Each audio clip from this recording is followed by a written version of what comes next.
welcome, Sarah Lawrence.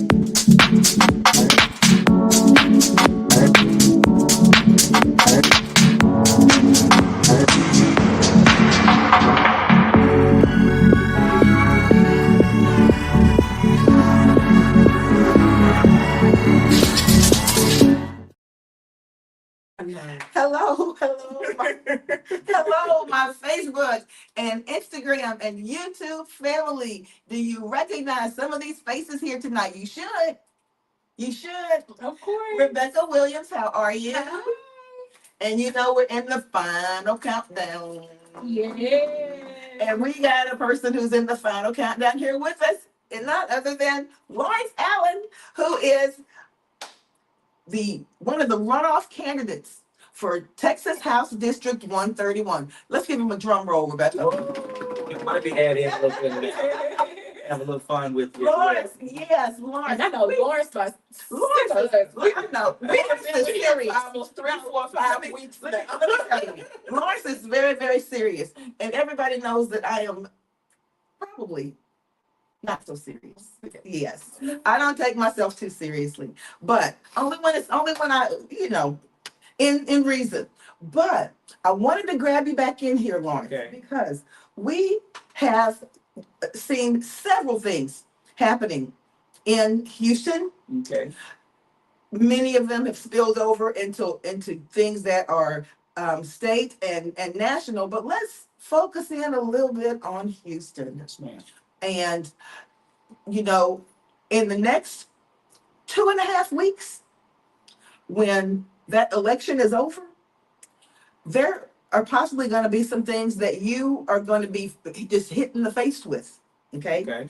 And kind of give me your perspective on how you think relations between our demographics in Various 131, communities. yes, could actually, do you think that is heated right now? And if so, what can someone in your position as a state representative do to maybe cool down some of those embers? Wait, before we even get to any of that, Uh-oh. let's him introduce himself one more time. Yes, let him introduce himself. Yeah. Yes, So thank you, Rebecca. Thank you, Rebecca. We might have some first time viewers. That's who right. may not know who he is. That's right. Yeah, please, I Lord. couldn't imagine. Well, let me say thank you, Rebecca. Again, my name is Lawrence A. Allen Jr., and I am a candidate for state representative, House District 131, a native Houstonian, graduate of Jesse H. Jones High School, if you would, in the South Park area of Houston, a graduate of Purdue A&M University on 3 occasions, and also attended the University of Houston on my doctoral work. Awesome. Certainly an educator for many, many years. As I said, I served for 36 years in the Houston Independent School District as a teacher, assistant principal, central office administrator, and I currently am on the list if you need one tomorrow morning as a substitute, but right now I've been quite busy. I'm not able to do that. And so that's a little bit about me, as most people will recognize that I am in the Allen family, if you would. I just had an opportunity to kind of share with you some of the background of my father and my grandfather. My grandfather was an educator for 44 years in the city of Leadville. The elementary school was named after him there. And so that's kind of in the blood. My dad was also an administrator in the Houston Independent School District for many, many years, and concluded his career at Jesse Jackson Academy. It was a charter school. Wow. Overall for MLK. Wow. That year. So he did about 44 years in education as well. And then it was wonderful because he was at Jesse Jackson and I was at Jesse Jones. Yes. So we shared constituents, if you will. Yes. And so, that's a little bit more about me. Tonight, I would like for individuals to get a little bit more acquainted with me because I'm a father of 5. I'm a very, very proud father of 5. And he has the nicest kids ever. And nicest wife ever. Yes. I hope everybody, Everybody she's is extremely very sweet. cool. I'm very proud of her as Yes. well. My daughter, Dr. Patrice Allen, is in the school district as well. Okay. She's in central administration. She manages, if you would, some of the external programs. You ever heard of Cactus Jack, and I've the heard of G-Unit, Cactus Jack. G-Unit Okay. program. She manages those programs Awesome. for Travis Scott and 50 Yeah. Cent. And the Yeah. relationship with the Houston Independent School District. So she does a lot of that work. And my oldest son is at the MLK Educational Center on right next to where we With the were little at, yeah, with the little kids. He's over there as a teacher's aide, if you will. Okay. And so he's there doing a great job with the students who have autism. Right. Yeah. And so we've had an explosion, if you will, of children identifying Absolutely. with autism. Absolutely. I have a brother who has autism. Yes, yes. So that's a serious issue for us to look into. So I got several other children. I don't want to take up a lot of time, but No, Lawrence, let me tell you why that's important. And Rebecca knows I always say this. When I look at someone that wants me to put my faith in them, I feel like I want to feel like I know them. well, You know? my third child is Ali Mallon, and he is a manager at Whole Foods. Yeah. For Bel Air, and he finished U of H downtown, and he's Wow. been serving there. My fourth child is Ali, Okay. Ali Allen, and he is an exterminator, if you Yes. would, and what we call a battle rapper. And he's doing a great job. We're certainly proud of him. He just had my youngest. He and his lady had my youngest grandchild. Wow. Not quite one yet. And then I have my bonus child from my second marriage, Terrell, and he started his teaching career this week. Oh. So he was hired. It is in the blood. It is. And Or in the water. Because if Terrell is too. He's It there. might be, that's right. Well, That's his mom right. was His mom- retired as a principal, Yeah. and at Stafford Municipal School District as well. Right. And so I don't know if it's in the blood, but I think it's when you've been exposed to something, you understand the ins and outs of it. And you know Absolutely. that it is possible, something you're capable of doing. So yes. Yeah, and Lawrence, right before we went on, you said something that was very interesting too, and this is remarkable. You said that your dad there were 6 boys Yes. who went down to Prairie View, and all of them, what? Different time. I want you to understand how it went. When you went to college then, you only went for 2 years. Okay, Okay, right. you went for 2 right, years and you were able to go out and become a teacher. right. And this is the 20s. This is the 1920s. Yes, And yes. my grandfather was at Prairie View. Right. And with the intent of becoming a teacher, you could go there Wow. and the state would send you out to a community so that you could start a school where there were pockets of black children in small towns. So my grandfather, N.A. Allen, Norman A. Allen, was sent to Meadville, Texas, Okay. to start a school there for the children in that community. And Okay. he served as principal of that school for 44 years. Wow. But let me tell you, you can look it up. It's all on Wikipedia and everything. But let me tell you the devastation. Also, we can Google y'all. You can the devastation that he experienced. Because now it's 1966. Oh, my goodness. Yes. When they're beginning to integrate Right. these schools. Right. And so my grandfather had been the principal his entire career. But when integration came, they said you cannot be the principal Absolutely. of Yeah. the school Yeah. where there would be children not like you That's in right. the building. Do you think it has something to do with our people was corporal punishing and they didn't want. No, it was more to it than that. Go ahead. Go At that ahead. time, they offered him if he wanted to keep working, he could be over the bus barn.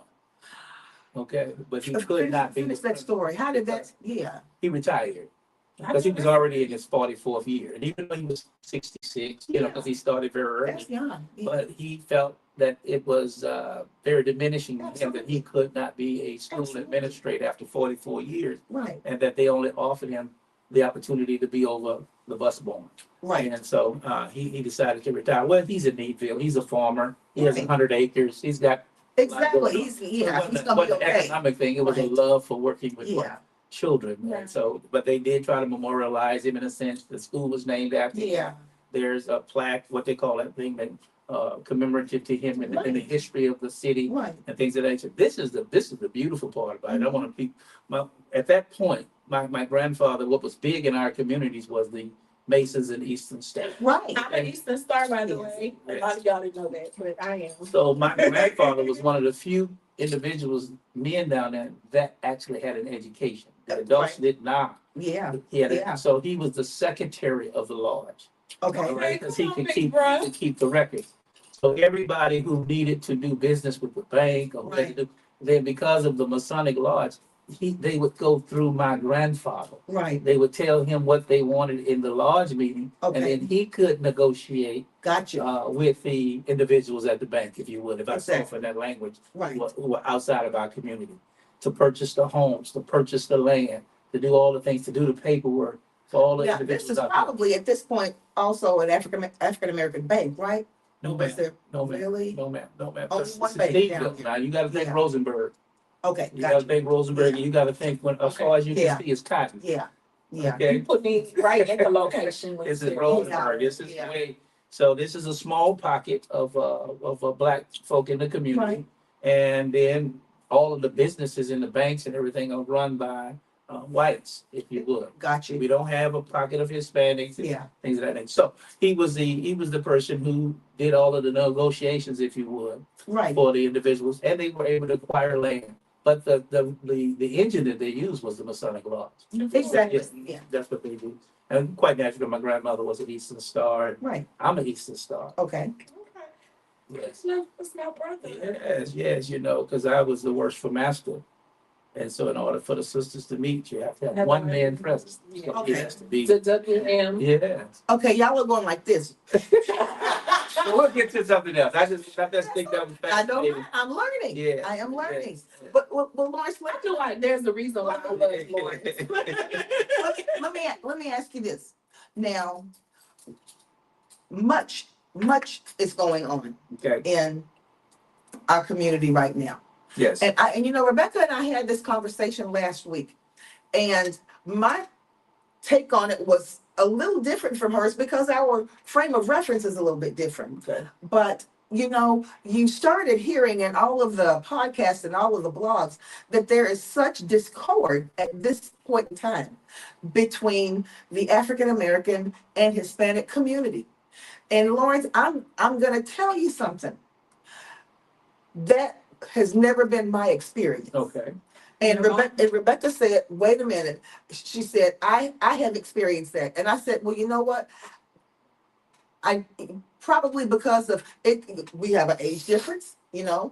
but that hasn't been my experience. Now, with what happened with the Officer Gonzalez Yes. in the rearview mirror right now, that really shined a light on some things that I just was not even aware of because I teach only African American and Hispanic students at my school, and we don't have that type of discord. Okay. What have you noticed out in the community, especially out on 131, because the community has changed, the demographics have changed some. I'm gonna go back in the pockets, not the entire district, Okay. but I'm gonna just take a look at Hiram Clark, if you will. Yes. When we first were engaging in that Hiram Clark area, Right. we assumed that the children that were light skinned were white when they were actually Hispanic. Okay. We assumed because they were not theoretically allowed to speak Spanish outside of the area. That's right. So we weren't accustomed to being with such light hue coming out of Sunnyside. Okay. That we did not recognize the number of Hispanics because they were hiding in a sense, if Right. you would, because of the retribution that would come towards them. I remember that. But that was never an issue, if you would, like it was. If you compare the contrasting things, Yeah. what was the relationship from white to black? What was the relationship from black to Hispanic? Right. And for whatever the reason was, there was never a large number of physical confrontations. Exactly. There was no historical concept of Right. confrontation. Right. So my position is when you take the officer's statement, Yes. it certainly is hurtful Yes. that an individual would function and think like that. Now we're not in a space where we don't believe others also think like that. Right. But we also know that there are individuals in our own community might say something. Oh, absolutely.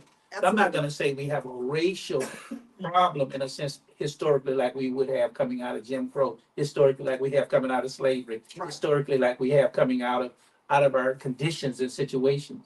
What we have now is a selling of the issue. Yes, it They is. want to sell us the issue so that we can be more divisive now That's right. at what we call the leadership level. Okay, so back up just a second. Explain to our audience when you say selling. Definitely, definitely. When I take a situation like the officer, Yes. and I think Brother Cornell and I think Dr. Matthews, I think the name, they kind of led the charge for the Yeah. termination of the officer and things of that nature. They really and truly want you to believe that it's on a mass scale.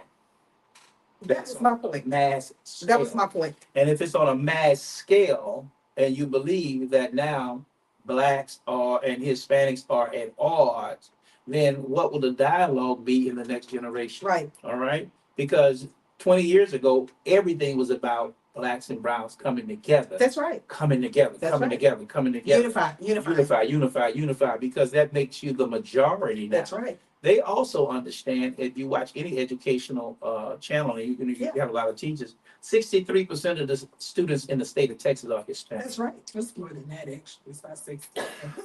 Let's say 70% Hispanic, right? And then if 12% are African American, you have to connect with somebody. That's right.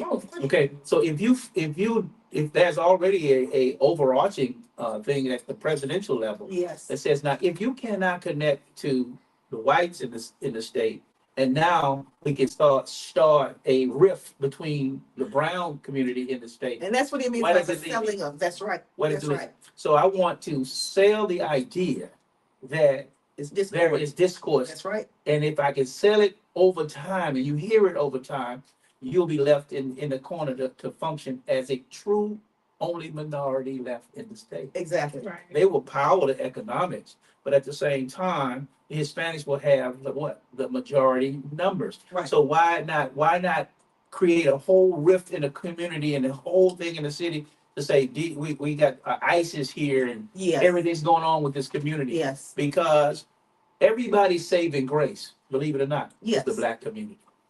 Oh, the whole Everybody's saving When grace. we fought for our civil rights, everybody else was swooped in with it. Yeah. Correct. And I think that's what a lot of people kind of fail to realize. Yeah. Like, if Yeah. it was not for our struggle, you wouldn't even be in the conversation. Well, and the thing about it is, we own what we did, but we're not trying to shove it down anybody's throat. But what we're saying is, pay attention to this, because things will repeat themselves Correct. if you're not careful.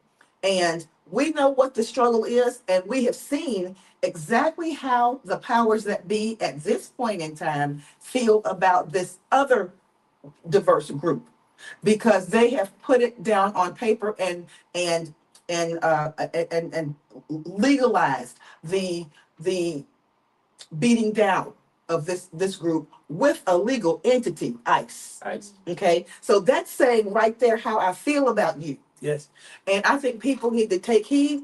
We all need to come out of the corner with our feet, with our hands crossed and our cheeks puffed up, and say we need to go ahead and come together and make a unified stand and a unified front and combat whatever is coming. And with that in mind, Rebecca, with that in mind, and I'm gonna let you make your statement because I see it's on the tip of your tongue. But with that in mind, think about exactly what the Supreme Court did within the last 24 hours.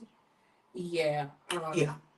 Mine, I constantly have this conversation with my father, and reason being, like I said last week, my dad graduated TSU.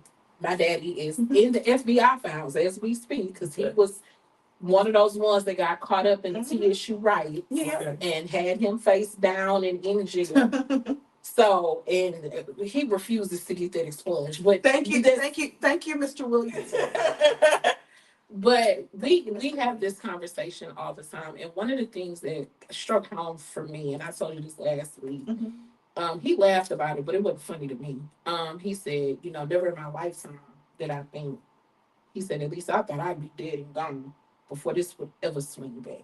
He was like, from being beat and arrested at Florida A&M to coming to Texas my first semester here and being face down and billy clubbed and thrown in prison and all this. I just did not think that this would happen, Lawrence, are we going backwards, or do you think this is a really loud, resounding wake up call? Let me go to the wake up call. Yeah.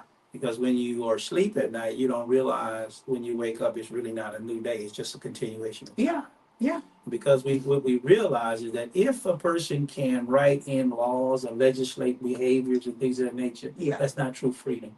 that's right. Okay, the diminishing of the Voters' Rights Act is not affecting some communities. They're not in an uproar about it. That's Why? right. Because they're truly free, That's right. right?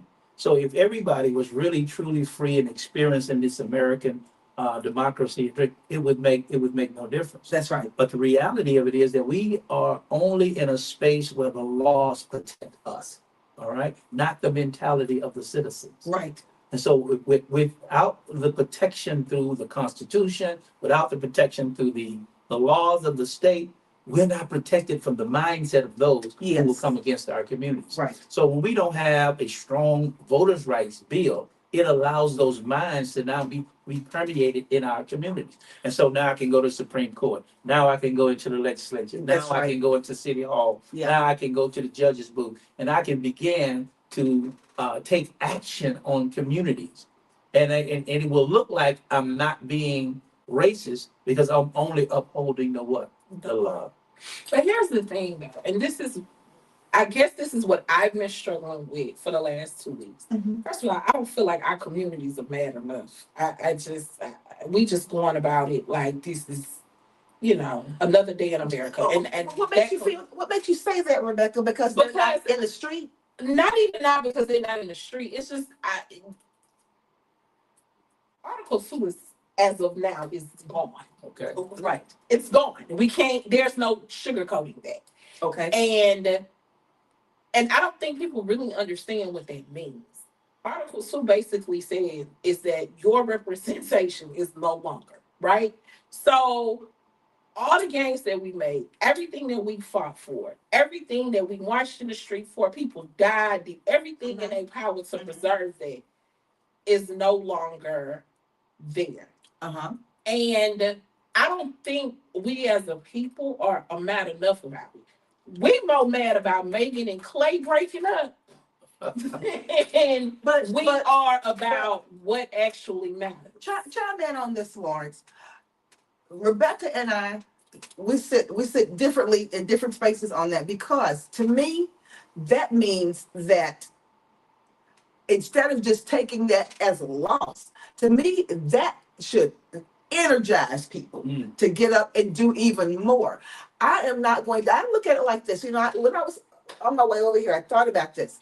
I said, if the slaves who were on those ships coming over here, if they just said, this is going to be horrible. They have us in chains and they have got the whips and they've got the guns and they're standing over us. We may as well jump in the water. If they said that, a lot of them did do that. But you know what? Thank God that most of them didn't. They said, you know what? If we make it over there, it's a chance for us to have something different. If we jump into the water, we don't even have a chance. So I honestly think that our community, that this has been something that hasn't polarized the community. I think that is something that has definitely made the community wake up. I think it's made the Hispanic community wake up. I think that now, with people's ears open, even in my classroom, in your classroom, Rebecca, all the kids in there know who they don't like. Yeah. They know the name of a president. You know what I mean? They know who they don't like. They may not know the name of the mayor, but they know the name of a president or whatever that they don't like and that is doing their community a disservice. But you know what? There was a time when they didn't even care about that at 13 years old. So at least we have their ear at this point. What do we do now that we have their ear? And that's where I want to roll it back to Lawrence, because Lawrence, we got a responsibility to do something in these communities to have these young people exercise the only litmus test that they've given us to be able to make a change. And that is the vote. What can we do? There's two things that you have to realize. One, that 85% of the people already do not participate in the electoral process. Yes. Okay. And so it's not about damaging the thought process about individuals and activating them in the vote. Yeah. It's about discouraging people who ever even want to run for office. Yeah. Okay? Right. And That's right. That's right. So if you come into a situation now, especially with our young people, And let's take the situation that you just saw anyway. First of all, you saw Jasmine at the top of the ticket. You Yes, saw just the energy that came around that's right. that period. Nobody wants that to happen. And Yes. so if we can begin to say to people, now you came out, it didn't work. You used to, and let's go back to the 70s. Let's go way back so you can understand.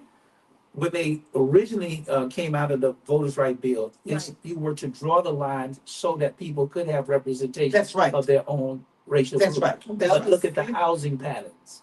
Yeah. Look at the housing. Yeah. patterns. Look at redlining. Look at where we were. Yeah. Right. We're in Fifth Ward. We're in Fourth And it was Ward. the uptick. We're in Third Yeah. Ward, right? Yeah. We may be in Sunnyside, but we're nowhere else. Yeah. So it was easy to draw a line where you can That's get true. black That's representation, true. right? You get black I didn't think representation. yeah. And so we can draw a line and you can get Mickey Leland. You can draw a line and you can get Barbara Jordan. Barbara Jordan. Yeah. You can draw a line. Get a Sheila You Jackson. can That's get a right. Sheila Jackson That's right. because of the numbers. Yeah. But now the patterns are no longer the same. That's right. So now I can redraw the lines, and you think you can't draw the lines for whites actually in Houston, but you You can can't. draw them for Hispanics.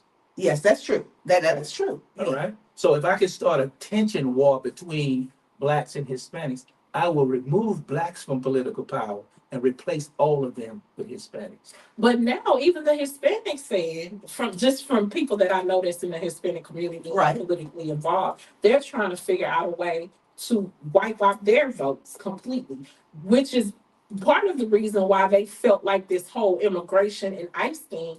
And they had to explain it to me. Yes. They was like, Rebecca, it don't have nothing to do with us being illegal. They don't want us here because they think that we're going to vote a certain type of way. Right. Okay, you just said it clearly. Mhm. Now, let me make sure I say it clear. It's nothing wrong with Hispanic representation. That's right. I Absolutely. don't want anybody to say that. It's not. I'm not talking about a confrontation. No, That's right. But what I'm saying to you is, when you know what the population trends are, Mhm. right? Especially for inner city Houston, you will be able to draw the lines and remove, if you would, the most contentious person you have in your society, and that happens to be your African American. Yeah. All right. And so forever, as I said to you, everything hinges on the black community. And so as we get pushed further and further out, whether it be legally, Yeah. and you say, okay, it's extremely difficult for us to win. Now, let me Right. give you, let's go in our own house. Yeah. It's hard for a black man to win facing a black woman. Yeah. It's hard. Yeah. Yeah. It's extremely yeah. hard. We were told Because of that same concepts of dynamics that Yeah. now, and I understand black women, were always pushed back, and now they're Right. moving forward. Right. And so even on the jobs and everything, the black man was pushed out and things Yeah. of that nature. That's over time. That's It's right. an idea that says if you deserve blah blah blah, and it tears up certain things. So That's right. but as we're realizing now, what's the powerful point of this now is we get to operate in truth. That's We true. get out of the fairyland, Yeah. thinking that everybody's still thinking right now, oh, don't worry about it, because in a few days they'll reverse that thing. We'll That's go a politically, constitutional we'll do something and we'll reverse that thing. No. See, you have to operate in the truth. There is opposition to you That's and the right. life that you think you should be able to live. That's right. There's only so many dollars to go around, and there's somebody who wants the majority of it. But Lawrence, here's the thing. You can't stop a moving train, right? Yes. So we know that ethnic minorities, okay, are going to be the majority of people in this country in less than 25 years. Okay. Now, with that in mind, and the white birth rate is not creeping up. One for Okay. one. Yeah. One dies, one born. Yes, okay, but we know in the Hispanic community and, to a lesser degree in the African American community, those birth rates are steadily increasing. Correct. And not just in the African. That's got to be something that is very, very frightening Okay. to many people who are frightened by that kind of thing. But here's the thing. There's an opportunity there to show that just because this was done to us, we're not going to do the same thing. Where do you think that fear is coming from? And Rebecca and I have this conversation all the time. Because, Lawrence, here's the thing. Think about this.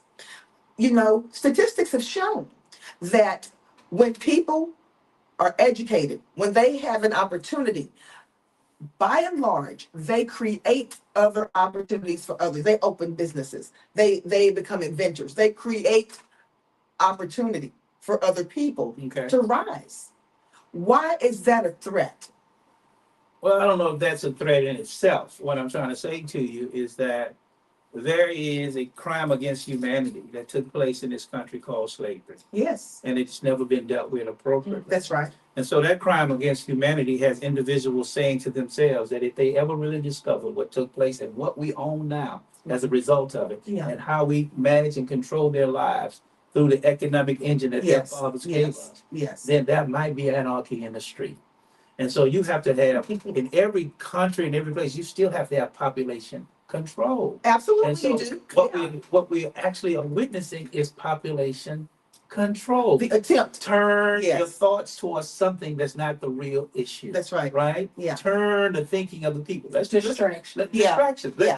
Let's take it into our own community. Yeah. At some point in our own community, they had us looking at each other because you're light skinned and I'm dark. Right? Is that crazy? Because they sold us the That's idea. right. They're That's right. selling us the idea. Yeah. If Yeah. you're light, you're better. If your hair's this way, it's better. Mhm. If this is Yeah. that, you're better. Yeah. I'm worse. And then I'll give the jobs to the ones that are light skinned. I'll give this kind of job to those who are dark. Intentionally to create discord. Intentionally, Yes.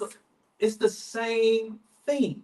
It is the exact same thing. Now, that young lady, I call her sister, that made that statement, she needed to be addressed. Right? Yes. She Yes. needed to be addressed. And she's young, so I think She's like very young. 24, She's 25. very young. But her Yeah. statement wasn't even close to what the president did, Yeah. right? It That's wasn't right. even close, and it's not as damaging. She's a Yes. police officer in Houston, Texas, Right. lives in the hood with the rest of us, Yes. and might have got had a fight with somebody in the fifth grade. and That's we don't know right. what her That's right. trauma That's is. right. It was Not definitely trauma excusing her there. statement, That's but we right. don't know what her trauma It's is. definitely some trauma there. But we know Yeah. she can't do damage to us. Well, Yeah, the thing, an officer, yes. but Yeah. that's what I was going to say. In her position, yes, she Yes. could.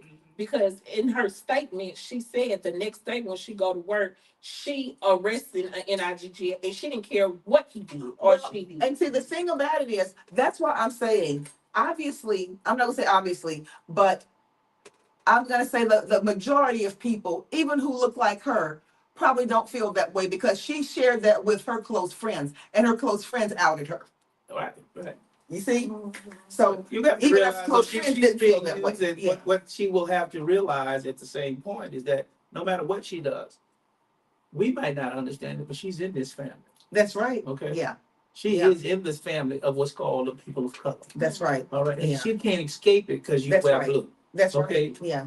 I don't care what That's you right. do. Yeah. I don't care. You will always be in this black family. You will always be in this family of color. Mhm. And even if you have retribution against your own community, Mhm. one day your son, your daughter, your nephew, somebody's gonna grow up and be treated according to the way the community is treated.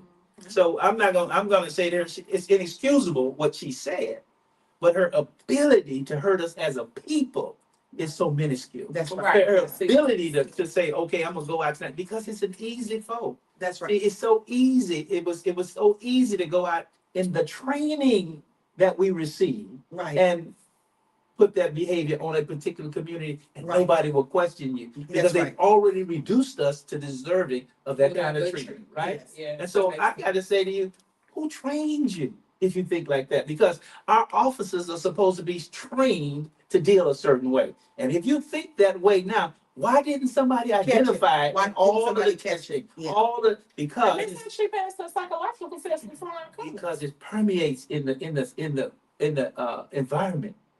That's how you can go out and have a situation with a George Floyd. That's how you can Yes, go out yes. and have a situation with our community like Yeah. that. Because you can deal with that because they have reduced us in the minds of those who have to control us, is that that's what it requires in order to deal with us. But Lawrence, okay, you are in a very, very important position right now, and that is that in the next couple of weeks, that history is going to be made where we're going to have another state representative who is going to have to come up with some type of cohesive way at this critical point in time to get it across to our community that the power that they have, the only stick that they've been given, the only power that they've been given is the power of the vote. Okay, And how can we, because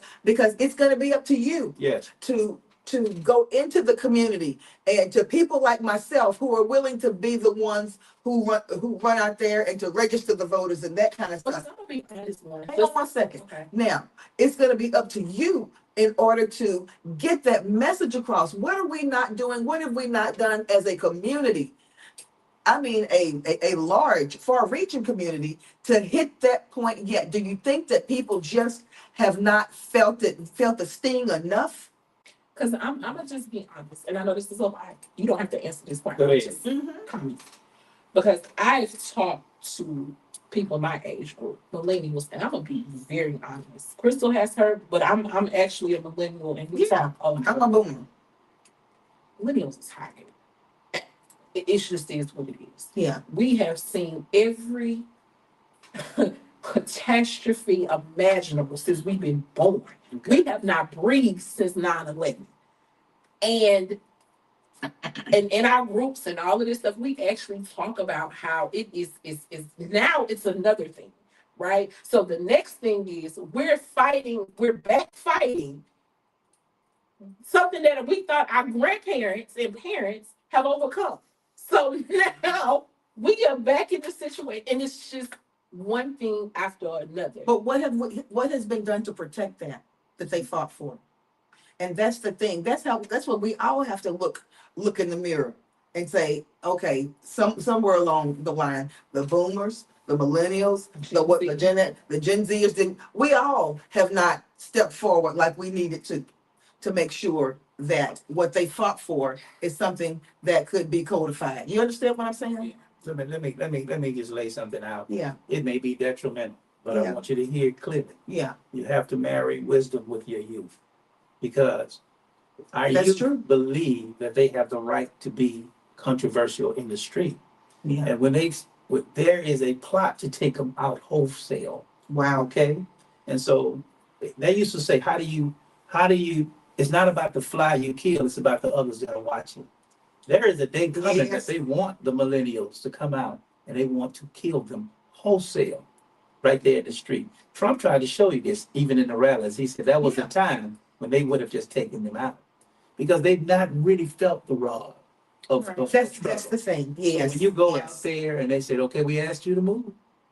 We asked you to move. Right. Right.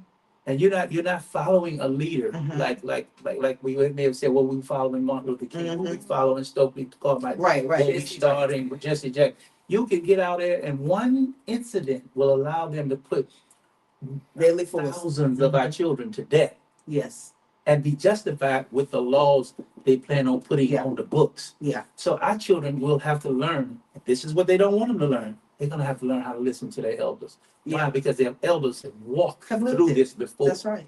And some of it you got to be patient. Some of it you got to organize. And Yes. some of it says in the scripture says Yeah. some of you will even die for my name's sake. Yeah. That's Right? right. So if you don't mind being a martyr like you think, but Yeah. if you don't listen to your elders in this time period, it's not about being fearful. Right. It's about they had those meetings in those churches to say, not today. That's We right. can't take that approach right Today. now. That's right. We have to do something. And that was bubbling over. Yeah. Okay, but you have to realize there's wisdom in the elders today. And it's a And time for if it. you Yeah. tap into that wisdom, then the Joshua, as the churches will call it, the Joshua generation will take the promised land. Yeah. But they will not take the promised land only by force.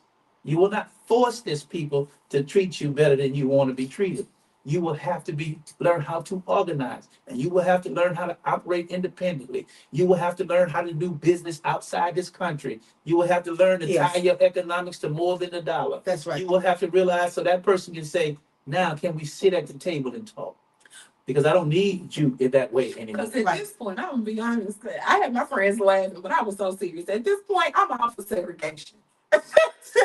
And it's not the old concept of segregation. I'm not saying segregation. It's not like that segregation. Let me go over here, and I can preach that point too. But Yeah. the reality is, I can't depend on you to be the source of my life. That's right. And I'm gonna say this, That's and I want right. your audience to hear this clearly. Yeah. And this is where you talk about the wake-up call. Yeah. We don't do anything for ourselves. Yes. Yes, we have 2 or 3 businesses, and we got Yes. some hookah lounges, and we got some Yeah. other things. Yeah. But if our sisters were on their cycle right now, we wouldn't know how to produce a tampon. Oh, he's a trauma tissue. We wouldn't know how to do it because we've lost the knowledge of how to care for ourselves. Yeah. And so this has to force us, if you would, Yeah. to realize that we need to be an independent person, Right. an independent community. And every Wall Street and that we have, or people have, were forced. When they forced us to be independent, then we Did it. owned businesses. That's When right. they forced us to be independent, And then that was a threat. yeah, And then that was a threat. All right. Yeah. But now they're forcing us, and it's not all. Sometimes it's not always the man. Sometimes it's spiritual. That's right. Forcing the slave now to be independent. That's right. Okay, and stop being dependent on this former slave master. Yeah. And so when you do that, you can sit at the table and have conversation about what we want to do next. That's why they sit at the table with every community other than us, because every community other than us is connected to another source Yes. of income. And Whether it be organized. Africans, And organized. whether it be Indians, Yes. whether it be Asians, because whether it even be Hispanics, because Yeah. they can go and they can operate in and out of the world. Right. And on the world scale, it's 10-1. Yeah. That's 10-1 in the world. And so you can't treat certain communities certain ways because the world is watching. Mhm. Okay? Right. The only person Yeah. you can treat and the world is not watching is the so-called, if you would, African American. Lawrence, with everything that you just said in mind, we know and we can see right now what is before us for November. Okay? What do we need to do to best prepare ourselves and best be as forceful and powerful as we can? Now, we know that Rome was not built in a day, Okay. but what do we need to do to make sure that in November we have some kind of strength and strategy to help begin moving Texas in a little bit different direction? You will not move the numbers until you have individuals that the people trust. Yeah. Okay? It's not about, and Jasmine just taught us that. She Yeah. just taught us that Yeah. the people were excited and believed that they could trust her in Right. any position that she would go in, that she would stand Right. for the community. She would do the right thing. Yeah. She had the track record. She had the track Yes. record that I'm not going to bow down to powers. Right. Now, take the slate and put 20 Jasmines on the slate. Yeah. You got me? Yeah. Individuals who are committed to the rise. And she was not a racist in her position. No. What she was saying is, I want freedom and justice and equality for all. everyone. right? For everyone. And if it's not that, I'm going to what? Call it out. That's right. And what you're doing in your office and what you're doing in your department right. is not fair. It's hurting my community. So she showed us the formula. And to get people involved is that give them somebody that they can vote for, that they trust. Now, don't give them one person now, give Yes. them 20 of them. Yes. And everybody Yeah. that comes under that umbrella for the community has to answer to the community. Right. Because that's the only way, Yeah. they're going to get involved. Because we come out for the fight. Right. Okay, we come out when it's Yeah. probably we spark up, right? We come out. So we don't want to spark up. We want to understand that when our individuals that we vote for truly carry the agenda that gives us an opportunity to be at that table, and it makes good sense. Yeah. Because when we go into the Capitol, if you would, Yeah. even as a state rep, you're still a minority. Absolutely. So you can't go in Absolutely. there and says, okay, everything's black, everything's black, That's right. everything's black, That's right. everything's black. Okay, the black. Oh, I'm gonna blame you. No. Yeah. You have to go in that space recognizing as a representative that you are representing a community, a district, and you have to understand that there is a conversation and a skill set Right. that you must have, that you should Yes. have mastered Yes. before you went in, Right. so that you can win friends That's and right. influence others. Right. And for the first time, from what I'm hearing from the polls, even though I know we don't follow the polls, for the first time, people in the House might not, Texas House might not be in the minority from what it's looking like. Well, and you know, I mean, based on what Rebecca is just saying, For the first time in and 30 years. I'm not going to put you on the spot, but Gina Hinojosa, okay, history making, situation with her being, in the position that she is. It's exciting, but it's also a little bit scary. And let me tell you why it's scary. I will vote for the most qualified person who upholds the standards and the ideas that I want. But I know that there are some people who sit in my own party, Okay. who won't support her because of who she is. Is who she is? Are you saying because she's a female? And a Hispanic female. Okay, then you're saying who she is a Hispanic, right? So what you She has the church reduced her to is the mechanisms by which they false us to divide. Yes. See, those are lessons that we learn. We divide over those kinds of things. But you know what? I figured the reason we do that, and it all goes, and Crystal, you know what I'm getting ready to say. It all goes back to education. And I'm going to explain why. Because all three of us are very politically knowledgeable. We're in the minority.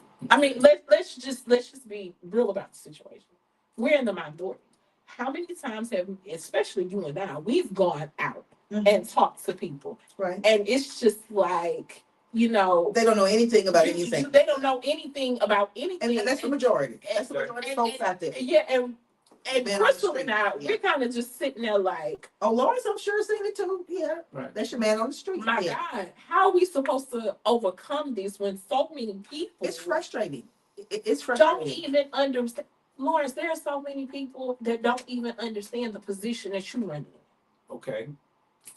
And they don't have to be at the lower end. They don't. they don't. It's That's right. But it's a disconnect. It's such a disconnect, and it's like, how do you overcome when? And I'm not putting nobody down. Ignorance is just not knowing. When so many people are ignorant to the system that governs their lives every day. Well, let me tell you this, and I'm gonna deviate just a little bit because you talked about your generation and the trauma that your generation has experienced. Right. And what you just experienced, without talking about it, you just witnessed the destruction of the church. Look at how many pastors have been waved in front of the community in this generation, have been waved in front of them and sent to jail and ostracized for relationships. Look at how many of our mega, see, 15 to 20 years ago, the mega church was the thing. It sure was. It became a political power. It did. When you have 15, 20, 40, 50,000 members in your church. That's right. Yeah. Now, if you go to one of those mega churches, instead of having 4 meetings, they're back down to 1. That's right. Why? Because that was a concerted effort to destroy the mega church. It was built on the basis of when George Bush was giving out money to faith initiatives, the faith-based money, and now it's now to destroy it. And every one of our generations now, especially our young people, have seen the devastation of what we call our ministerial body, our collective pastoral body. And they talk down on them. They destroyed the teachers before that. It was so that you could see the rise for our community was through the teachers. That's right. Through the teachers. And then they had to destroy that relationship. Yes. Then the rise of our community was through our pastoral groups. And now they're destroying that group. Now you don't have a preacher, you don't have a teacher. And so now you run out as an individual and you say, now I'm going to do it on my own. And that is what they are hoping that we would do. Yeah. And if we run out in the streets, a George Floyd situation, we run out in the streets, they're going to show you overnight that they intend to kill you wholesale. Yeah. And that's what I tell people, like, it's not, we just out organized. But then I always say that. But then I'm thinking, yeah, we're out organized, but in order to get organized, people have to be educated on what's going on, and it's such that disconnect. And with that in mind, Henry says, voter education leads to voter registration. You know what, Lawrence? Rebecca and I sometimes beat our heads against the wall trying to figure out. We will go to an event and have voter registration. And I know there may be 500 people in the event. This is out in the community and young people. Yes. And nobody wants to register to vote. You got first time, you have to understand it. You have to first understand it. You're not giving me somebody that I want to vote for. You're not giving me a reason that. But that's what's been hurting us, Lord. I didn't say agree with, just understand the formula. That's why in algebra, you take away everything You you lost see. In algebra, you start eliminating everything you see, and it'll show you what you didn't see. Yeah. All right. So you got to first start with the understanding of where they are. Math is over. Yeah. So that you can find a missing variable. So Yeah. the person says, I don't want to register. But the Yeah. question is why? Why? I Yes. don't want to participate. The question is why? Because the why is what is the missing variable. And you know what Why they no, say? no, This is Carol, what, yeah. Great, Because great answer. they're gonna do what they want to do anyway. Great Yes. answer. Yeah. Great answer. Where's the evidence of it? So when the person says, okay, you see what happened to Kamala, you see what happened to Jasmine. Okay. Yes. So that person is saying that the system itself does not benefit me. I'm not going to discount what the person is saying, but I'm saying I can take the answer and begin to work with the real answer, because until I turn that answer around, that person is not going to participate. Lawrence, Mhm. perfect segue. We're looking at 826 right now. And this is something that I want you to speak to, and I want you to really speak from the heart as far as this is concerned. Many people have said that where the church possibly in the 1970s and 60s was the go-to place to get our political information, to find that bond, to find that wholeness.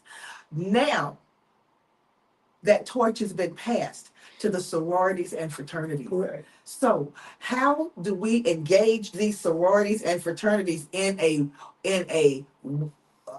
wide, in a wide swept way to really get out there into the communities? Because think about this. Some people consider sororities and fraternities the elitist anyway.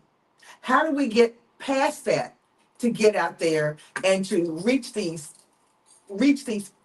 people that are going to make the difference? It's about leadership. And you don't necessarily need a member of one of those organizations to be a leader, in a sense.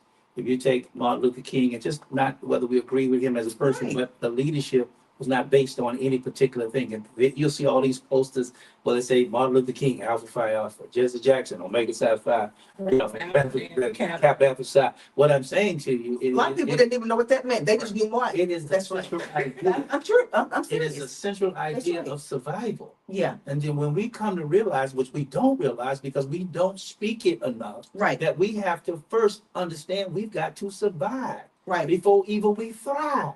We got to Yes. put ourselves in a place where we have to Yeah. survive. Yeah. And what do we have to collectively do in order to survive? What is the 3-point plan of the things that we have to do? If those things are first get farmland so we can stop going to these Yeah. desert places and Yeah. produce food for ourselves. Then we have to vote so we can put people to get the resources. Yes. We have to have a 3-point plan for survival. And if we have a plan for survival, that was the beauty of the 60s. That was a plan Yeah. in space. And you had an open concept of opposition. It was the laws of the land. Yeah. And so we are still at war with the laws of the land. We war not with flesh and blood, Right. but with That's right. principalities and principles That's in high places. So we are at war in spiritual places and people who intend to do dangerous things. And Yes. I'm not going to cast anything where I want anybody to go and do a side eye at somebody that's white or side eye. That's right. That's I want right. you to understand that spiritual weakness and people who are doing demonic things, we're Yeah. at war with all of that. That's right. And so we have to realize that it is our plan, it's our failure to have a unified plan and a plan of action. And voting has to be a part of that plan of action. And we have to teach it, not at school, not at school. Yeah. You can't even teach it. Not at school, not at school. Now they don't even want you to teach it where? At the church. And so what's left?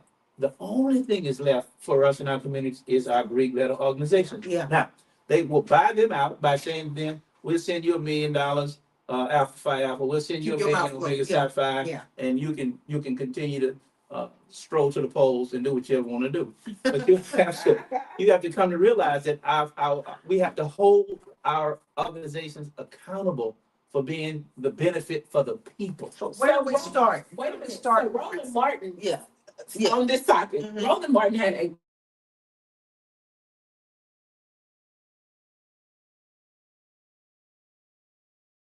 and him and Bishop Barber out of North Carolina. They both alphas. they were coming together to register, well, to have 1,000 alphas Right.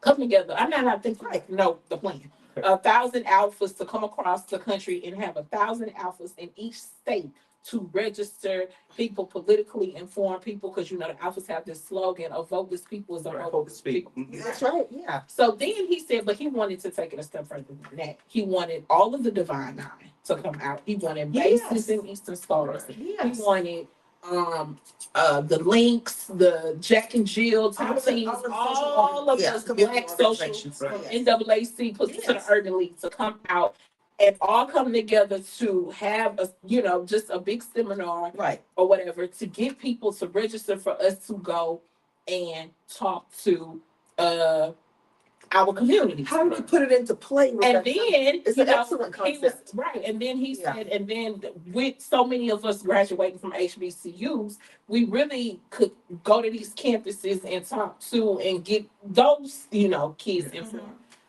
I thought it was beautiful. I was like, that's the play. Yeah. Right there. That's the play right there.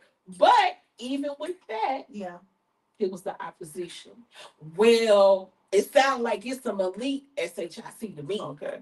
It sounded like, oh, it was something that was breaking it down before it even got started. And this was just an idea he had rattling around it. Well, alphas are actively doing that now. Yeah. But he said, I'm starting with alphas because, you know, that's his community, right? Yeah. And then bringing it, and then he wants to see it blossom to all of the Black social organizations, not just Brit, but all of the Black social. I think that would be amazing. But you already have opposition within the Black community saying it seems like that is very elitist to me. You're gonna always have it. The Bible teaches you that. The poor will be with you always. You can't worry about that. What happens in that concept, really and truly, there is a concerted effort next. Yeah. Because you see, if you open up your browser, you're gonna see, oh, I denounce Alpha Kappa Alpha. I denounce Beta Kappa. I denounce Phi Beta Sigma. I denounce Eastern Star Mason. I denounce. That's concerted too. I'm gonna feed this to you. It's demonic. The ritual is this, the ritual is that. Absolutely. And I said it all the time. Okay, if that's the case, go to your conclave and sit down with the theologians and say, let's make some changes. That's right. Not a big deal. That's right. Let's change it. If it's demonic, right. It was one Omega. I watched his video. He denounced, and he had I've seen the video. He had a 45-minute thing, and why he denounced, and Omega needs to send a cease and desist because now he's getting ready to read the writ to everybody. That's gonna be the next video. But and that video, I saw the viewership. It was 62,000 people who watched. Let me show you something. He denounced Omega Psi Phi. When you are that's just the reason that you to be able to come against the organization. Yeah. And historically, whether it be it's probably something else. Yeah, historically they want to come against them. Kamala's run for president put the light on the organizations like never before. I know. It did. And so shortly thereafter, now it's about destroying them. All right. It's about that they've escaped now. These organizations no longer exist based on the fact that you get college students to come into them.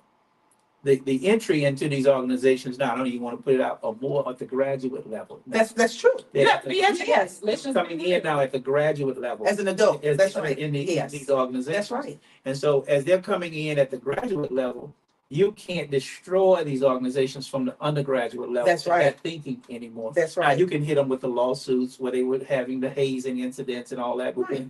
And as long as it was just an internal thing, nobody cared. But now we're gonna, if you continue to have that behavior in the organizations, we're gonna use that to shut them down legally. Yes. Because of social media. So let's go back to the 60s. What were our organizations? SNCC. Where were our students? Cool. Where were our students in? They were in various organizations on the campuses. They were in Omega Psi Phi in the sit-ins. They were able to communicate through Kappa Alpha Psi. That's right. And Alpha Phi Alpha. And then they were able to organize. The reason that the Greek organizations are so powerful now is that they're international. Yeah. They're international. They are.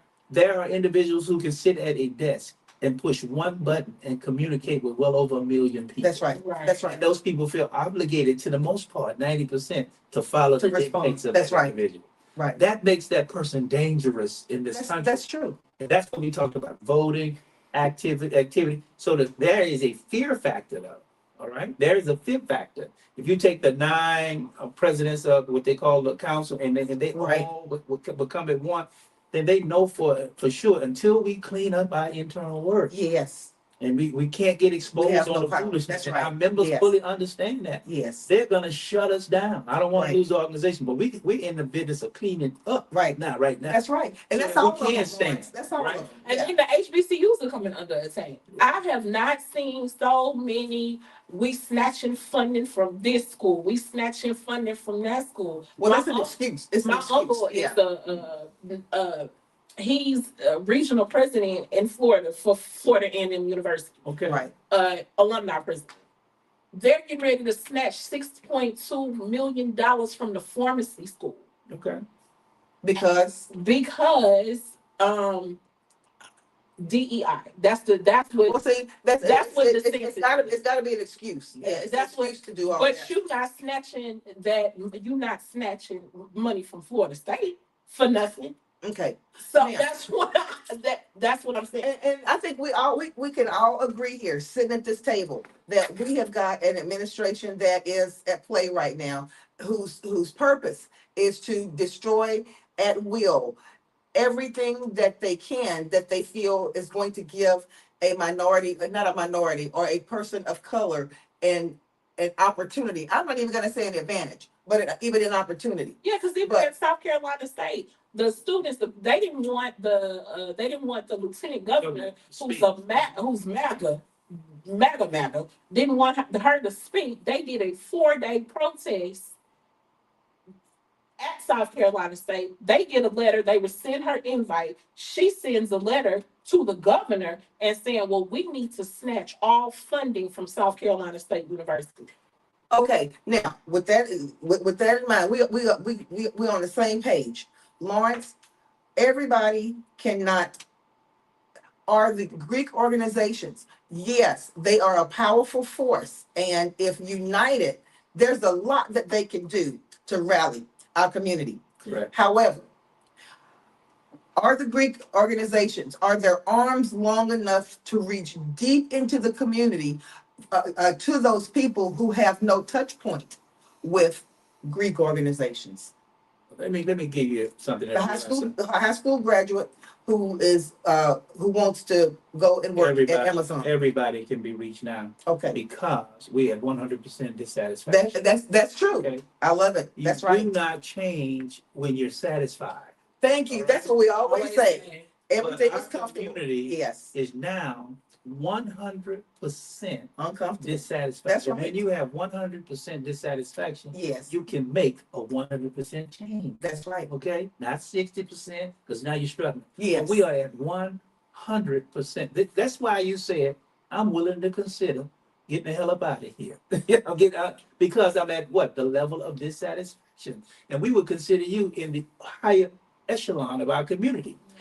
It's 100. So that means we have to formalize and operate around the leadership that because the people are dissatisfied. Mhm. So when we talk about, and I'm a member of Omega Psi Phi, Right.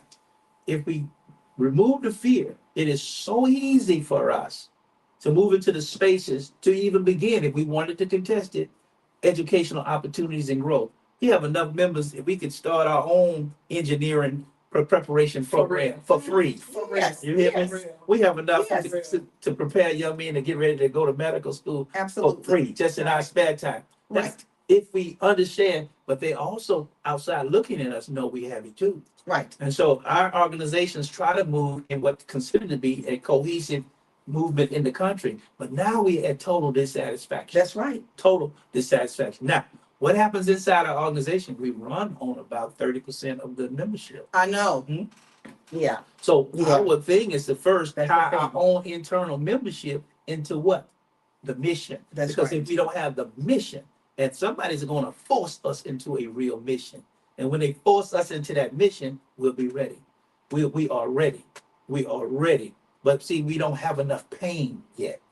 But now we do, like you said. It's coming. But now we do. That Now, violence is so the Lawrence, what Yeah. you're saying, if you don't leave us with any other statement other than this, especially even when it comes to going into these runoffs, what percentage of the Divine Nine, do you think, show up to vote on a consistent basis? Much higher than the average groups outside of the divine. And that still is gonna be a percentage that's probably less than 50%, or maybe right at 50, right at 50%. But I can tell you what it is. Let me say to you that when you are talking about the divine nine, you're still talking about 10% of our communities. Right. 10%. Of And that if 10%. you take the 10% Yeah. that vote, because it's not a large number. It looks like it's a large number because you walk around them all the I time, know, but it's not a yeah, large number. that's right. If you just take the divine nine in any category, they Yeah. probably vote over about 50%. That's what I'm saying. Okay. Now, what do we need to do first? Like you said, gotta mobilize everybody. It's within easy. there. It's easy for them to mobilize because they mobilize through concepts and codes and secrets and talk. Okay. So when they have an agenda, Okay. a real agenda, it's easier for me to talk through the time, through the Okay. age. Because if I got a young brother here that's 19 Mhm. and he's tied to the Omega Sci-Fi agenda, Right. because it's He's gonna because listen. because he's also dissatisfied. Right. It's easy to have the conversation. That's right. The fraternities and sororities allow us to have conversations Yes. across generations. Yes. Other than that, we would continue to walk by each other every day. So I want you to say that one more time, just like you said it. The fraternities and sororities do what? It allows us to have conversations across generations. I Bingo. think Rebecca Yeah. was there at the picnic this weekend, Right. and she was able to see men that were 80, and she was able to see men that were 20, all That's in right. the same space. That's right. And whenever we go into that space, we first greet each other Right. and acknowledge each other. And so it's easy for us to have conversations and things of that nature. And when it gets a real agenda, then we don't talk generational, we talk about organizational. Yes. And so, yes, there is a code, an unwritten code of respect still in the fraternity. Yes. If I'm an older brother, I'm due a level of respect. That's right. We've lost that outside. We had that in our own. I had to respect my elders no matter what they did. That and organizations aside, that's just we've lost respect from the younger generation. Oh yeah, Oh, but not in the he's fraternity. saying within those organizations, and I'm sure it's probably that way for the sororities too. Within those organizations, you have that level of being able to connect. If you couldn't even connect to that boy on the outside, if he didn't have on his purple and gold, and he was just out there at the game or something, when you see that purple and gold, that 80-year-old can walk up to that young man and have that dialogue where he will listen now, where he may not have before. Because knowingly or unknowingly, there Mhm. is a secretive way of communicating. Right. And I don't even have to talk to you. Yeah. You got what I'm saying? And sister knows what I'm saying to you. And so even if you say, I'm going to use Omega Psi for example. Right. So if people say, well, you don't call people dog. But if I say, what up, dog? It's not dog. Yeah. It's an acknowledgement of the presence of the membership is around you. There you go. You know what I'm saying? Yeah. So when I say that to you, you know that so I got your best interest. It's a respect. It's almost a respect. Let's say what up. Let them ride. So, and I'll give you for years, and I'm gonna go back so you'll understand. For years, at one point, the fraternity was trying to separate itself from the concept of dog.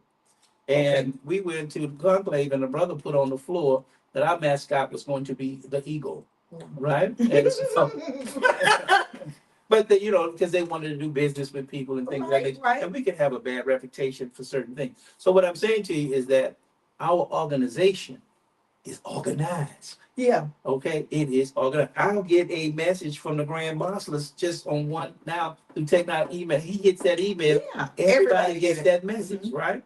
And then look at how it's set up in Houston. In Houston alone, Yeah. we have almost 9 chapters in Houston. And Yeah. so, right? Yeah. So I'm just talking about Omega Psi Phi, Right. and it's nowhere like Alpha Kappa Alpha and Right. Delta Sigma Theta. Right. All right, because they run They huge. real numbers, Yeah. right? They raise $1 million in about 15 minutes. Right. All right. So what I'm saying to you is all we're missing is the unified agenda. Yeah. And when Kamala showed us what a unified agenda would look like, yeah. it frightened everybody. Right. That I believe to my soul. So my question is going back. How do you take that, right? We talking about Greeks. I'm speaking of all of our associations, all of our organizations. Mhm. How do we take that and translate that to the community? Because like Crystal said, you got folks who graduated from high school working at Amazon. And that was their goal. Right. Yeah. No, just, how do we make that connect to them? And the reason I don't know if I'm making sense in this question, but because if you have not had any exposure to that, how can you reach people that, I guess that's the question I am asking. How can you reach people who don't have exposure to that? Because all three of us have exposure to that. Well, let me go back and let me just talk about myself for a minute. Mm-hmm. How do you reach those people who don't have that connection to that? Crystal asked me a question earlier, and I want to really, really hone in it. You see, Lawrence Allen is from Houston, Texas, Sunnyside, Hiram Block, all of those things. Right. It is so imperative that the individual stand in front of you, you have some level of connection to. Right. So whenever you see Lawrence Allen, you can say to yourself, he's from where I'm from. He went to He's Jones. experienced, he went to Jones. PV. He was at the SPN. He was over there. He understands what a Villa Americana is. He Yeah. we moved through Harlem Clark. He understands. It is imperative that you have connections. And they Yes. may not be at that level of the collegiate level or in our secret society level. Right. Because that's where our leadership is supposed to lead and to meet. Right. So when the common man, the man that's in prison, the Right. man that's the lady that's in prison, they have to have connections too. And the connection that we have is what neighborhood are That's you right. from? There you go. So what no school matter did you go what, to? if I was in Fifth Ward in the 50s, we still are connected because you in Fifth Ward in the 2025. Right. So we have to understand that our children connect to us through geography. Right. So when I tell you I'm from Hiram Clark, they're automatic connections. That's right. And because when you say, oh, I went to Wheatley, I went to Madison, I went to Worthing, I went to Smiley, I went to these places. So when you see a person walking in front of you, that walked the same route that you're That's walking, right. you understand you can hold on through through your difficult time. That's right. Because we don't really deal with the psychosis of trauma on our community. There's nobody that grows up in the Black community that's not dealing with some level of trauma. Oh, that's true. It's too That's difficult to even walk to the store and not have fear when you can see certain things that will frighten a young person, Yeah. right? And that's trauma. Yeah. Okay? Right now, look at our city as we're preparing for the World Cup. All of our homeless populations are being pushed back, That's right. and we're seeing them on the corners of Reed Road now and Yeah. Hillcroft. We're seeing them when they used to be closer to downtown. That's right. And if you're not comfortable in who you are and loving your people, they frighten you, right? That person might do something. That's traumatizing. And let me tell you, Lawrence is telling the truth about that because when I saw him on that hip hop and politics, I know. podcast, I know. I saw that. I said, oh, wait a minute. But you know what? But you know what? He took the invitation. And he was comfortable. That's right. That's Lawrence right. was comfortable. Because Like he been knowing the people Those people are part of the community too, and part of who you will represent. took the lead. That's right. I said, come Yeah. on. Let me see that there is more to me than what people understand. Everybody just about in that room, I'm basically raised through ministry. Mhm. Okay, I was their teacher through Mhm. ministry. Yeah. I just called them in. Yeah. The young man sitting next to me was my son, Mm-hmm. right? K. Reno used to sit in the audience with, so I would teach. Right. Yeah, that's why he said, "This is the scientist." Mm-hmm.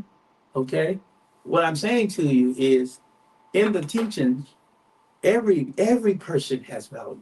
That's right. And what we wanted to demonstrate to everybody in this political concept is, if you deny the real strength of your community, Yeah. and those brothers were coming out brilliantly, but Right. they don't have a place to let their brilliance out. Right. Exactly. And it does not Exactly. always have to be an all subject verb agreement. That's It has to right. be in a communication to a community of That success. understands it. That's But right. why would they stay in that space? Because they would do it for somebody they love. That's right. Right? True. Yeah. They would do And you it can for somebody feel they the love, love. right? I mean, just watching that Yeah. podcast, you could feel. Then they said we had to develop from there the system of trust.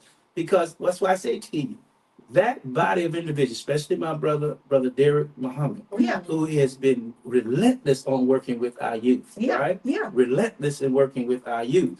So when I encountered Brother Derek, he came in under in the class that I was teaching Mm-hmm. so that he could perfect his craft. And now he's a master at his Right. craft, right? He's All a master over at the his world. craft.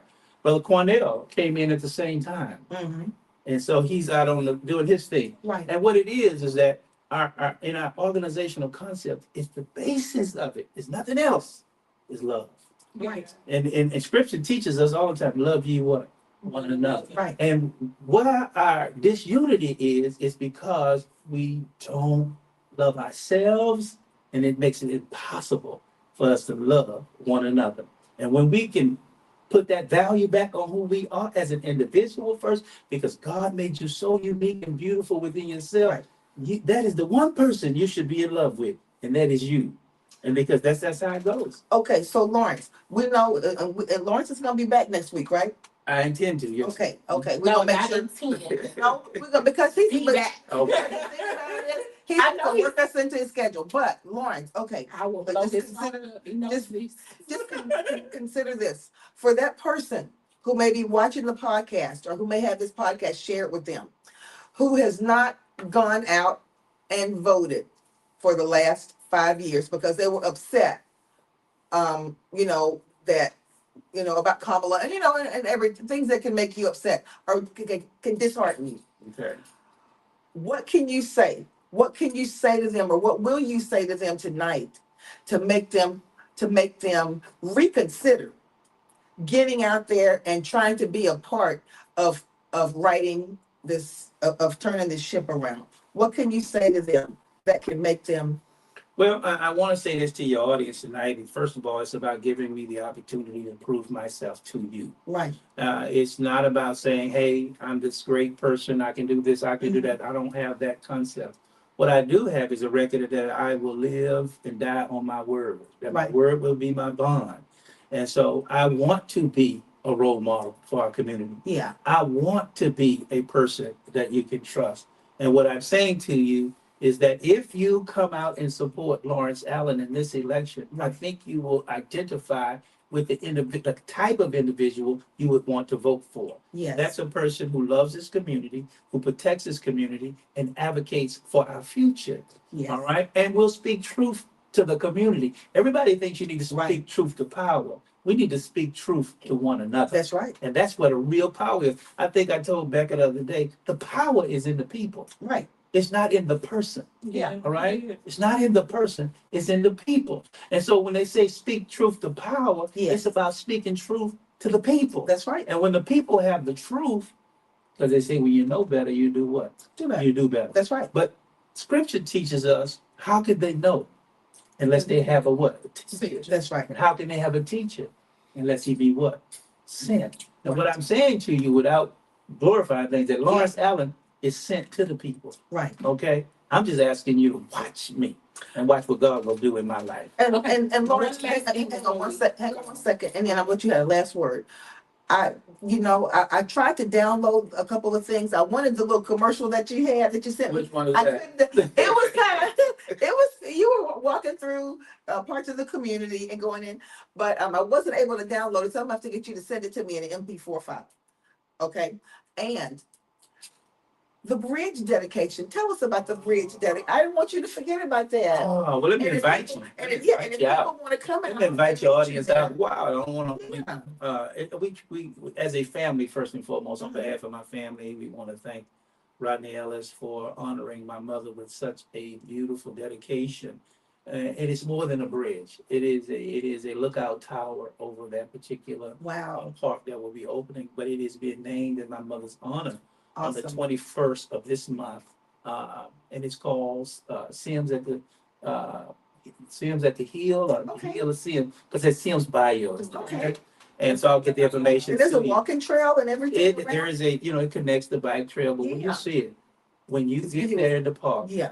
you won't know where you are. Wow. You will forget where you are. Wow. Just like that. Yes. And this bridge is a dedication to my mother for her service to the community. Right. As you well know, or may have heard, that Rodney Ellis was in my mother's very first class as a teacher. Mhm. No, I didn't. She was in the third grade, the Oh. very first class he was in her, and I'm gonna give you one more. Yes, He was in her class. And so my mother always told me, because of that experience, probably you never know who's in your classroom. That's All right. right. And That's so right. here it is, some 60 years later, he's still honoring his third grade teacher. Yeah, Not because she was his third grade teacher, but she deserves that honor that's right. and has earned that recognition Made as an well. impression on his And life. so, So tell us about the event.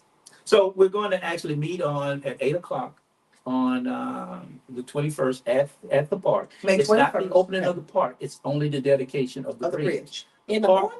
Yes, the Okay. park opens on the 23rd. Okay, Okay, so there will be a grand opening of the park on the 23rd, that Saturday. okay. All right, but we will be there for the bridge dedication, and if you can't make that part, we're going to my mom's house afterwards, and we're going to continue to celebrate. She wants to have, she thinks the entire country should be there, and so we're going to do That's that. nice. But Yeah. I think it's only fitting that if you can be there, to come by and be a part of it, because I'm saying to you, especially you from Sunnyside, that this is like no other. This the park itself, not just the bridge, is like nothing.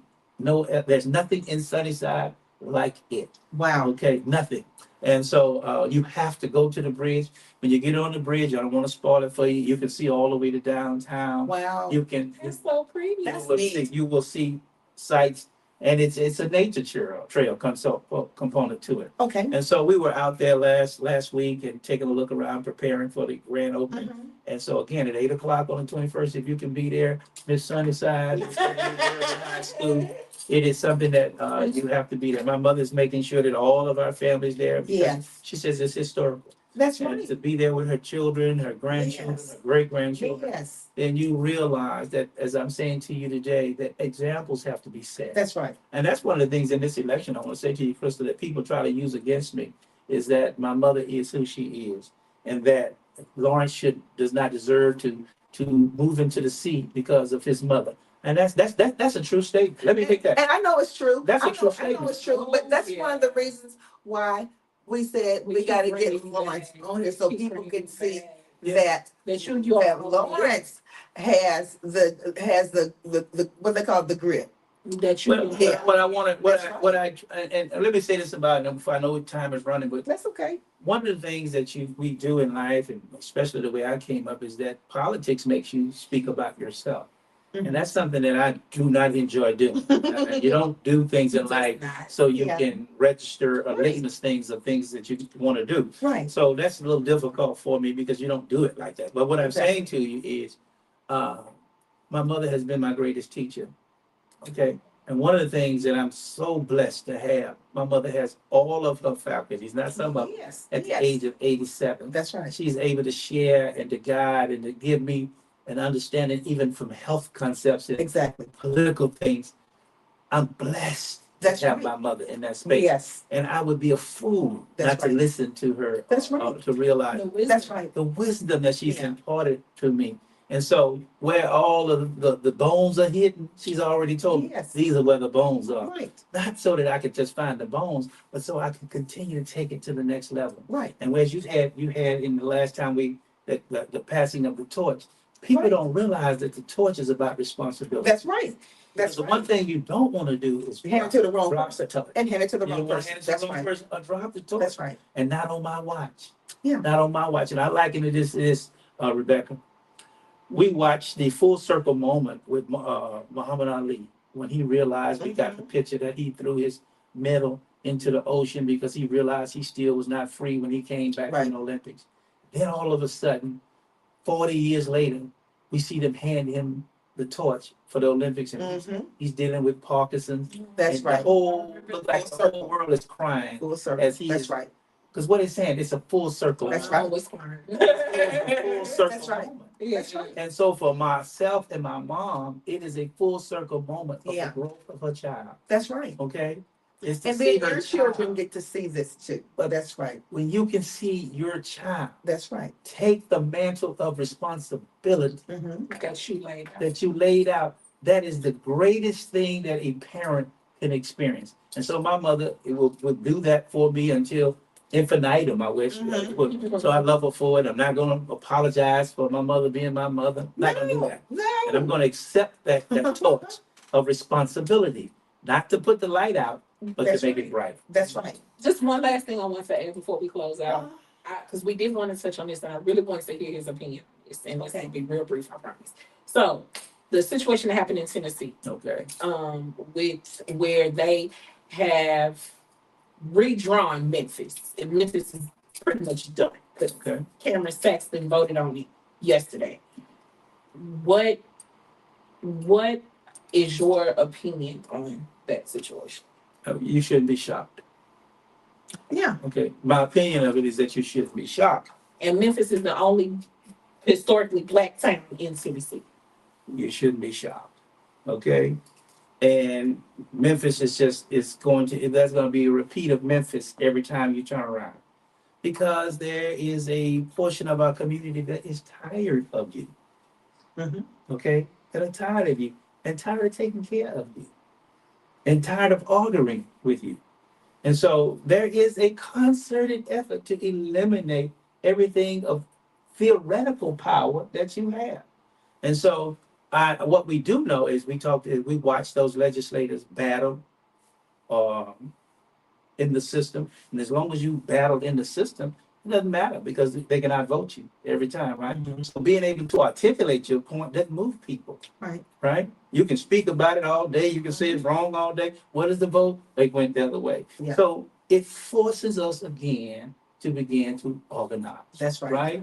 All right. It cannot happen if the people, not the representatives, if the people Won't allow it to organize. happen. Now, That's I'm right. not advocating for any kind of violence or anything of that nature. But when the people speak, you gotta listen. That's right. So if the people are really upset, they would let you know. But I don't want people acting a fool. But like Right. you said, if we're only voting at 10 and 12%, and That's if it. we were going to be upset enough to say, I now live in certain communities, we're going to vote That's certain right. people out, That's right. then people would listen. That's So yes, we're 100% dissatisfied. And what we have to do now is realize that that should not be a shock. You called it a wake-up call. I Right. call it a call to action. Yeah. Okay. Mhm.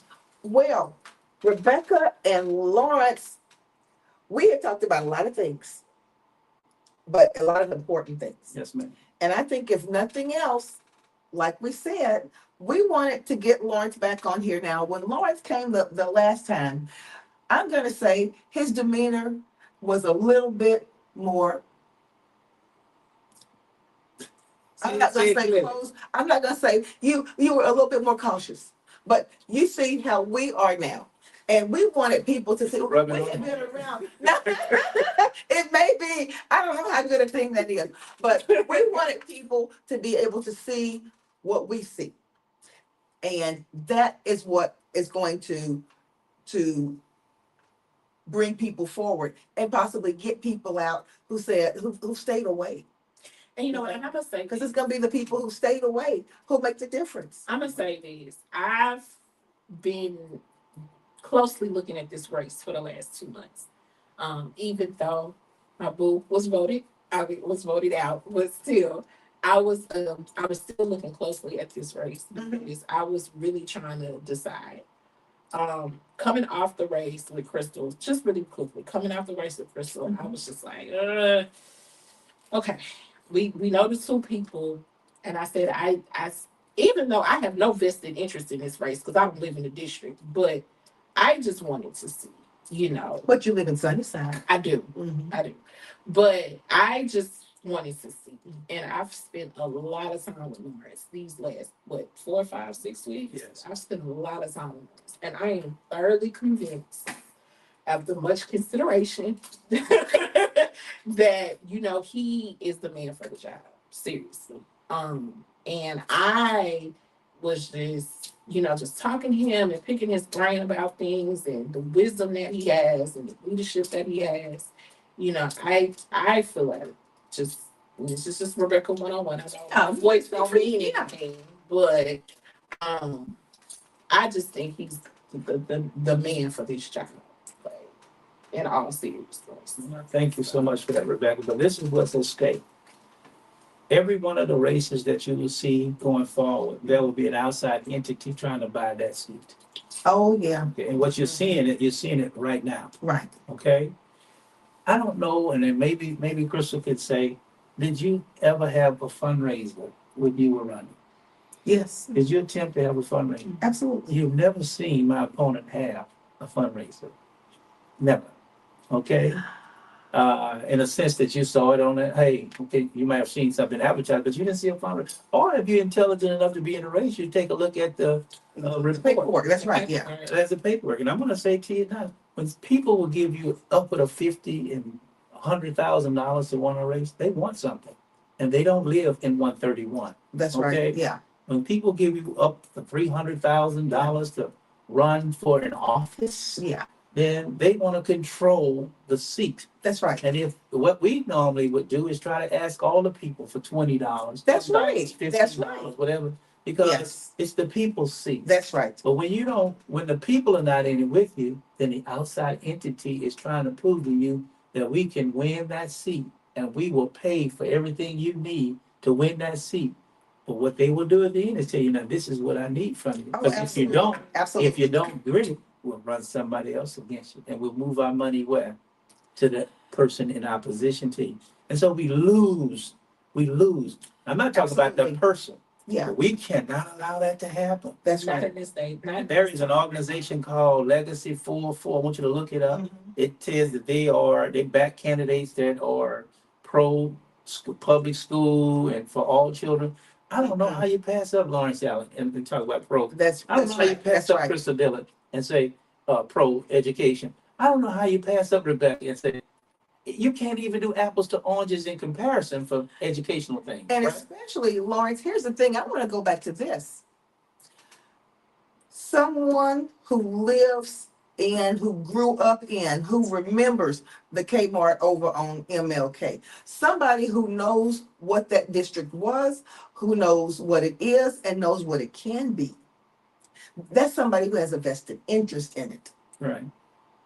And And that's important to me. one of the things you realize, and as we grow up, and I really love this about the concept, is that, see, I'm before Tom Bass Paul.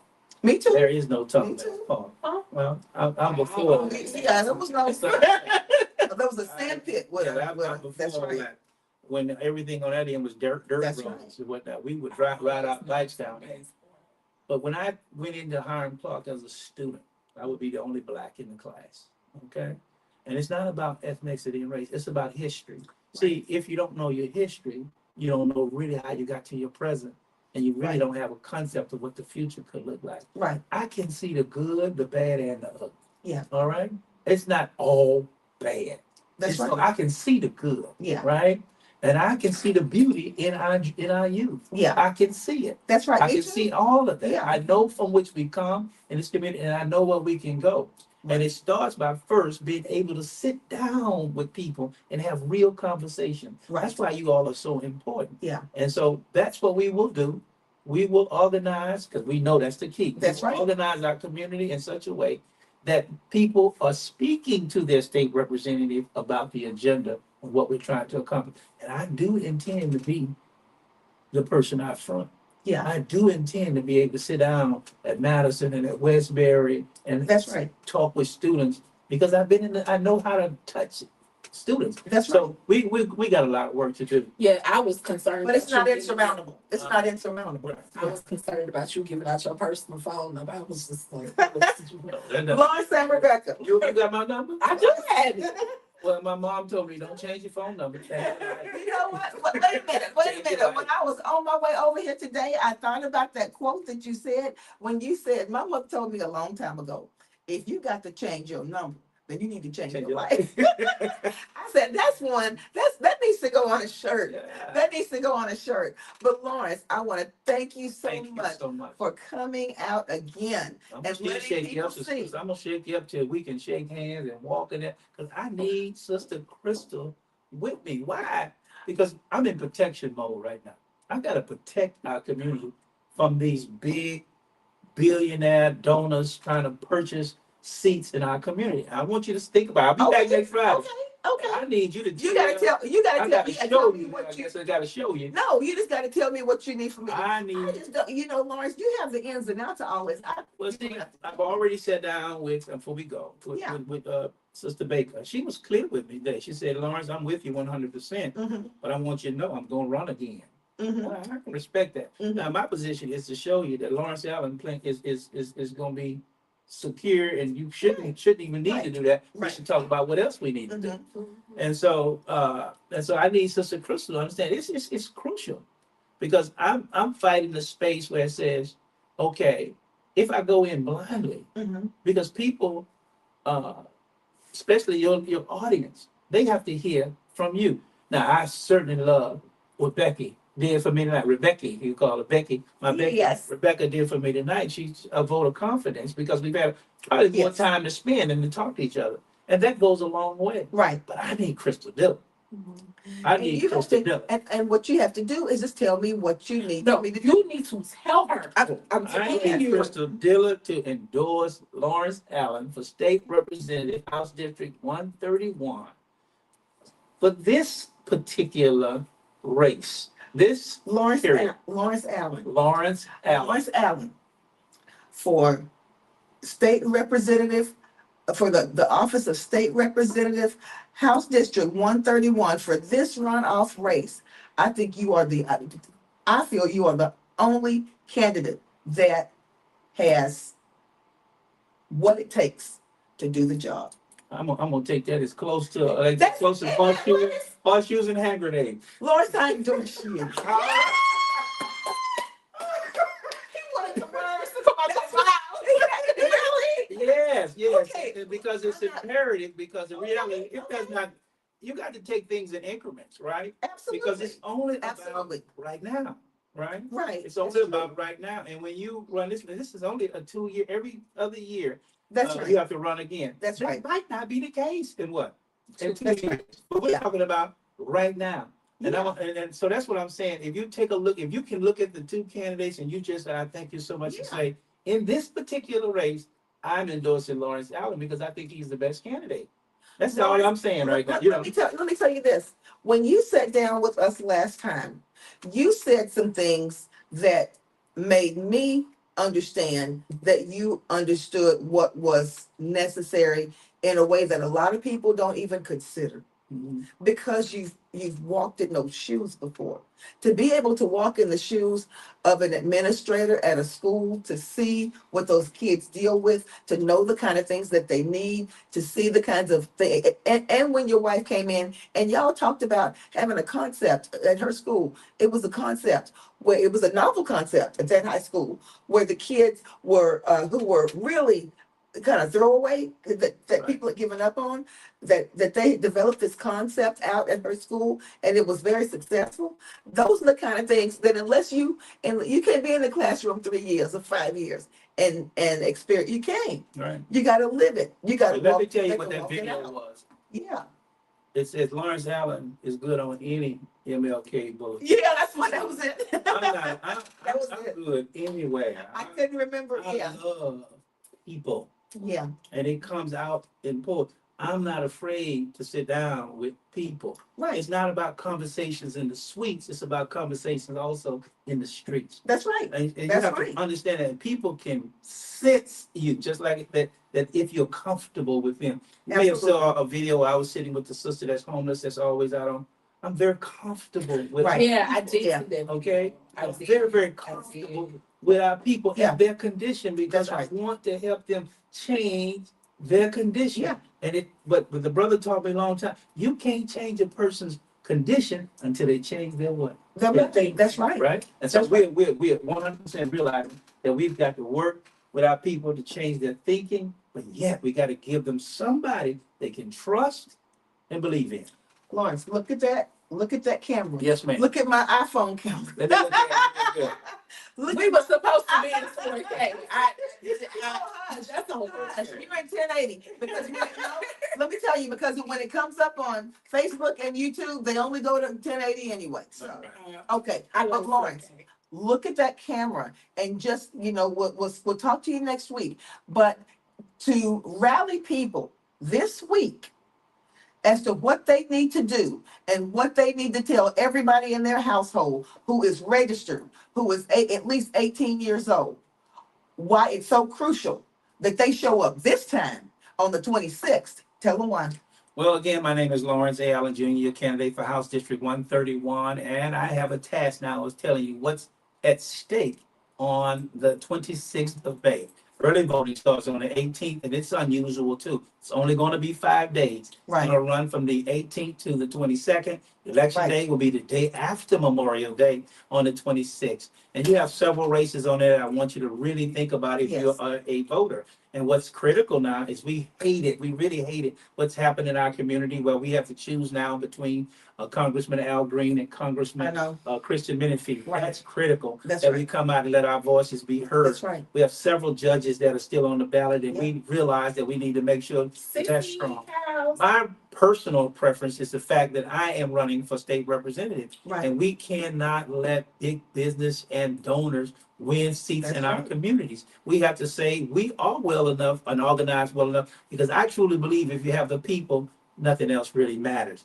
And so when we come out and vote for Lawrence Allen, you're voting for somebody that you can trust that will do the right thing, trust to tell you the truth, and trust to live up to the expectations that the community has set for me. I have a track record that has proven that I will not run in the face of danger.